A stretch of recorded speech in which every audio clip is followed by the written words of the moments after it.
मेळघाटमध्ये युवक काँग्रेसच्या माध्यमातून आम्ही वारंवार पाणी पुरवठा विभाग जलजीवन मिशनचा भ्रष्टाचार उघड करत आहे। आज आम्ही दहेंद्री ढाणा या गावामध्ये आहोत। या गावामध्ये सुद्धा पाणी पुरवठ्याचे जे काम झालेले आहे त्या टाकीमध्ये आजपर्यंत पाणी आलेलं नाही आहे।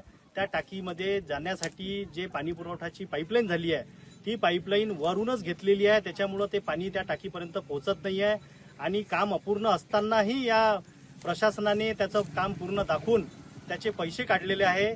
मेळघाटमध्ये आमचा दावा आहे की या पाणी पुरवठा विभाग जलजीवन मिशन योजनेअंतर्गत 100 कोटीच्या वर भ्रष्टाचार झालेला आहे। हा भ्रष्टाचार पूर्ण पुराव्यानिशी आम्ही उघड करणार आहोत आणि येणाऱ्या काळात लवकरच आम्ही पाणीच्या टाकीवर चढून शोले स्टाईल आंदोलन करणार आहोत। या 2-4-5 दिवसाच्या आतमध्ये जर या विभागाने त्याची दखल घेतली नाही, या संपूर्ण जलजीवन मिशन पाणी पुरवठ्याची चौकशी केली नाही तर आम्ही खूप मोठ्या प्रमाणात युवक काँग्रेसच्या माध्यमातून तीव्र आंदोलन करणार आहोत। या जलजीवन मिशन योजनेमध्ये जे नळ जोडणी आहे त्या गावामधील जी नळ जोडणी आहे ते पूर्णपणे फक्त पैसे कागदोपत्री काढलेले आहे। त्या गावामध्ये पाईपलाईन पूर्ण नाही आहे, अपूर्ण आहे, फक्त नळाचे स्टँड पूर्ण करूनच त्याचे पैसे काढण्यात आलेले आहे।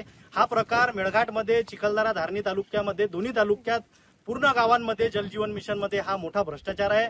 100 कोटीच्या वर हा भ्रष्टाचार झालेला आहे। यासाठी प्रशासनाने आणि शासनाने वरून याची केंद्र स्तरावरून चौकशी करावी अशी आमची युवक